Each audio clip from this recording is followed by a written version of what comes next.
Hello everyone and welcome back to my channel Edmond Minaros.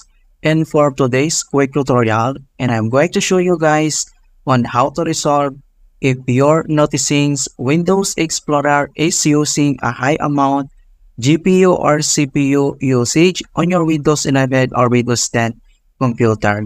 So monitoring your graphics processing units or GPU usage is essential and maintaining your computer's stability, performance, and reliability.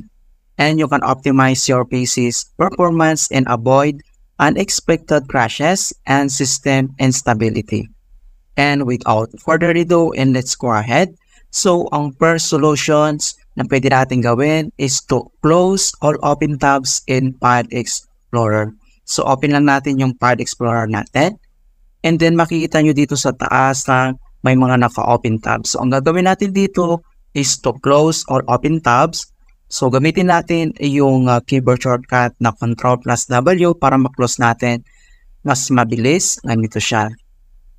Ayan. And then, next step. So, close lang natin itong File Explorer.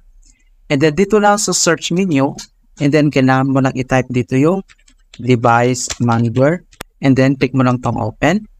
And then dito sa device manager, ang next step ay select mo lang dito yung display adapters. Okay? So, click mo lang itong arrow na to para mag-expand.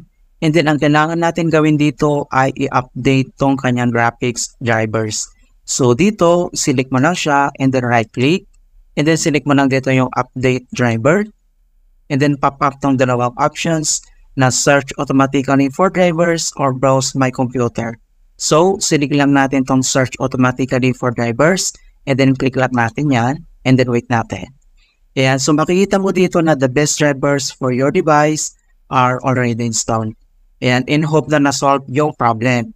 If the error still persists, so ang next solution na pwede natin gawin, so dito lang sa search menu and then kailangan mo lang i-type dito yung CMD or ito yung tinatawag na command prompt. So, kailangan mo lang mag-right click. And then, select mo lang dito yung Run as Administrator. If you receive user account control, and then click mo lang itong Yes. And then, dito sa Administrator Command Prompt, ay kailangan lang natin i-enter yung command keyword na sfc /scan now. So, in all small letter lahat, and then yung /scan now ay one word po yan.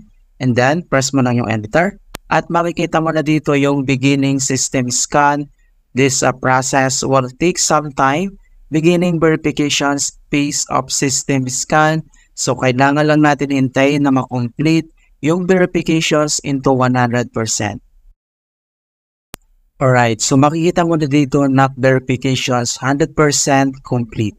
So, ang next step natin gagawin ay dito lang sa start menu at kailangan lang natin i-select to restart. Ayan. So, ganoon lang po kasimple on how to fix Windows Explorer, high GPU usage in Windows 11 or Windows 10. And please don't forget to like this video and subscribe to my channel for more quality content. Thank you guys and see you in my next tutorial.